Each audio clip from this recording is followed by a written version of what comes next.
I'm Margaret Frondorf. Welcome, Abbe, first of all, SAIS graduate, class of 1964. And we're interviewing you for our SAIS oral history program today.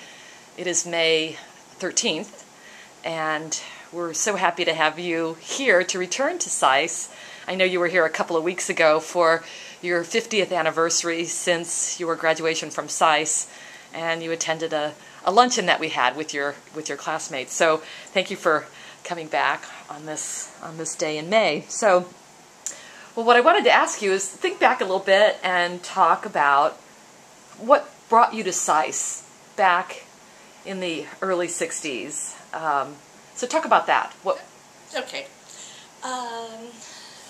I knew fairly early on in my undergraduate career, or even before that, that I wanted to work in international affairs. And as I discovered once I got to Barnard, it was strongly recommended that I go to graduate school. And in those days, there were very few places that did do African studies. Northwestern, UCLA, SAIS being among them. And so consequently, I applied to all three, and I got in, and I went straight from finishing off my bachelor's degree to my 2 years here.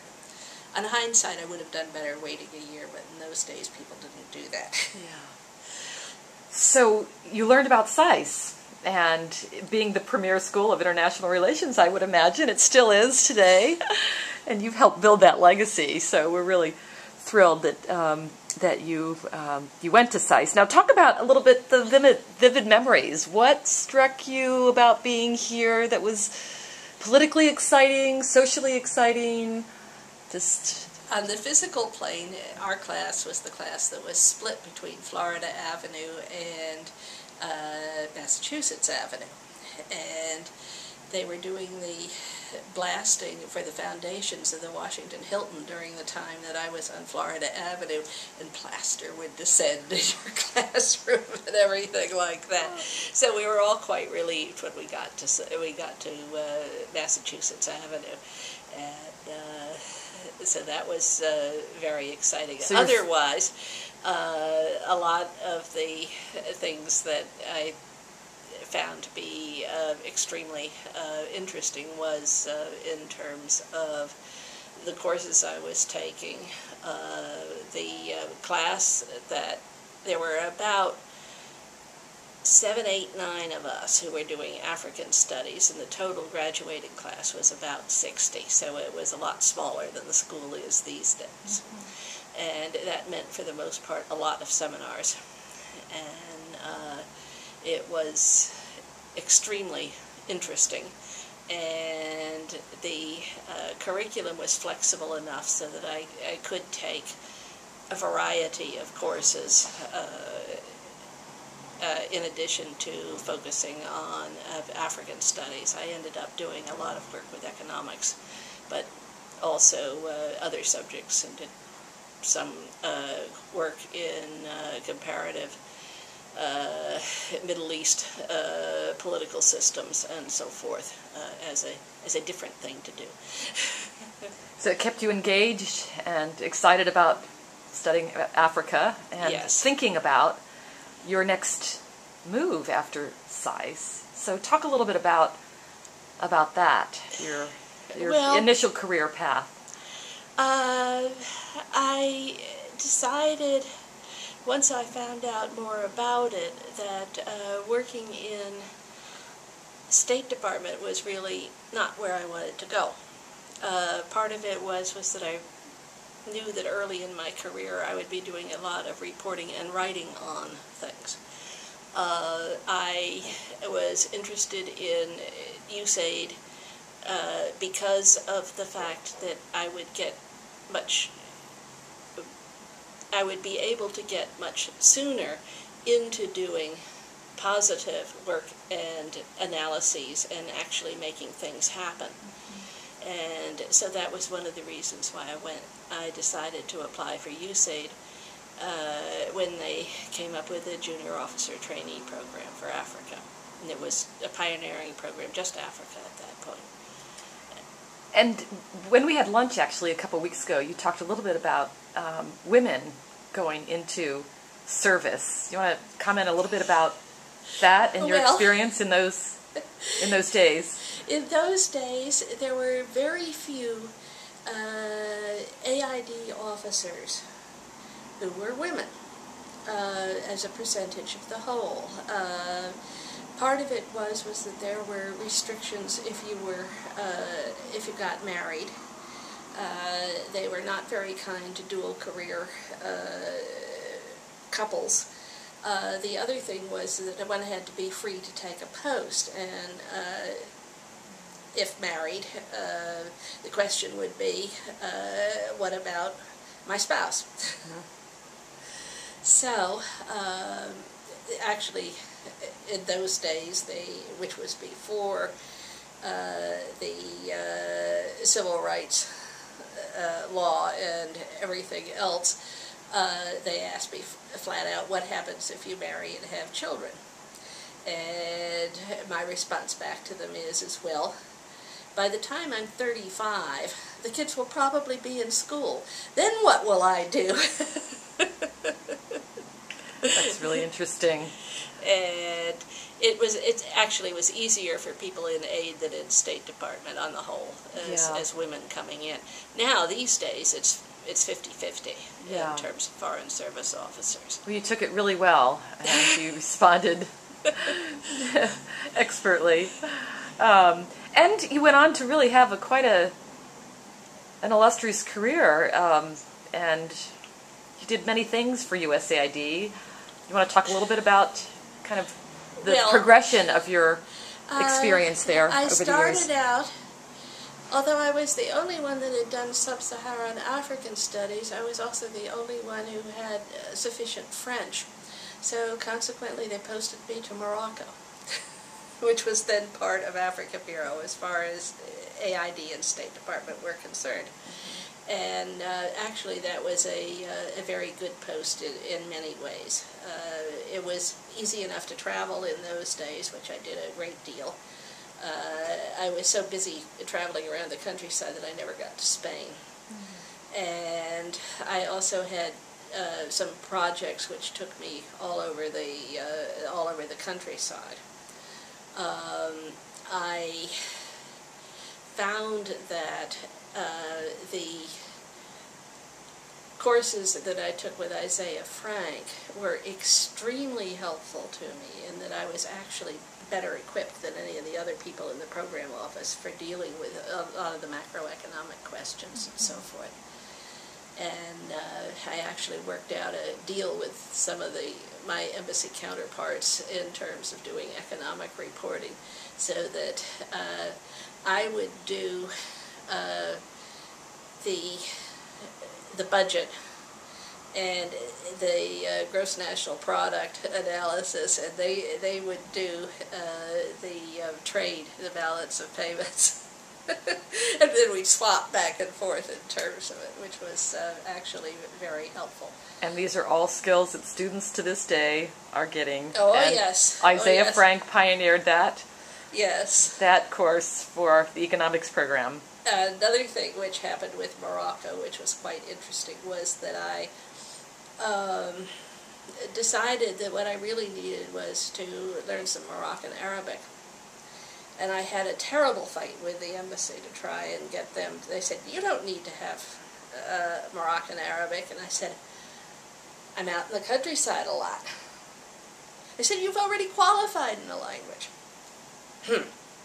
So finally the USAID mission director said he wanted to learn some Arabic, and so consequently there was no longer any objection.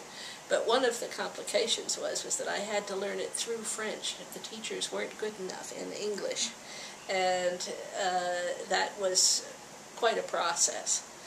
And I got so that I could travel and I could haggle and I could I could do a lot of things. It also opened an enormous number of doors that wouldn't otherwise have been open in terms of meeting people. Now, professionally, I was working in French.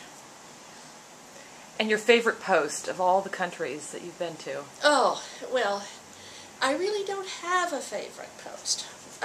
There are a great many of them which have been extremely interesting. I had a Washington tour after Morocco, and then I was posted to Nigeria, which was fascinating. It was just after the Biafran War, and one could see the economy growing week by week. And the other thing that was a tremendous help to me there was that Professor Leistad's course gave me a grounding in the social sciences, and from that point of view, which was extremely helpful. I was actually working in the agriculture division, which had advantages in that I could travel all over the country. And then after that, I had a brief extended TDY temporary duty in Nepal, and then I came back to work on the Bangladesh desk in Washington, which again was fascinating. It was just after the Civil War and independence and so on and so forth, and my job was coping with food because I'd been doing agriculture, and then the other aspect was that I was working on planning for the future. And because the head of the office director felt it was extremely important that we not get so caught up in the disaster relief portion of it, and that we do lay the basis for some longer-term planning. Advice for students, generally, and then perhaps for students who want to go into international development. Oh, I think, generally speaking, and SAIS is very good about this, get your language really fluent. That is tremendously important.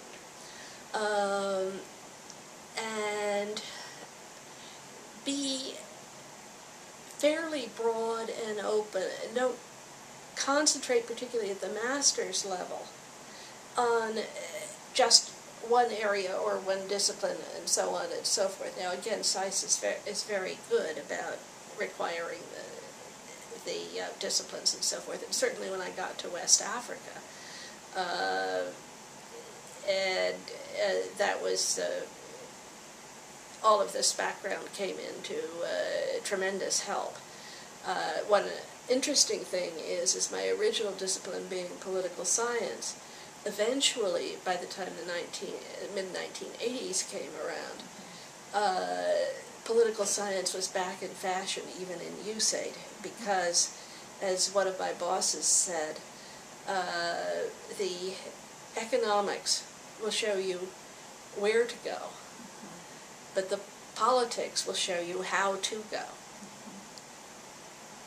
And I think that this is something which is very important for people to keep in mind as they plan their course and so forth. Now, I stayed with AID up until and retired eventually from the evaluation office in '93. Went back for a short re-employed annuitant bit because there was nobody to take my job.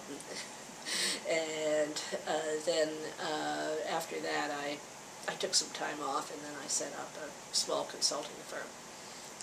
You stole my final question, which was life after USAID, and that was plenty of it, yes. And consulting. I mean, it takes a lifelong career to establish one in the consulting business. Afterwards, you have so many contacts and so many good potential projects to be working with.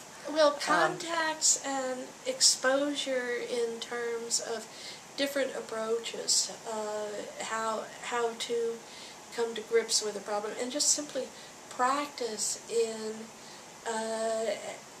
analyzing programs, evaluating them, setting them up so that they are realistic, and so on and so forth. Mm-hmm.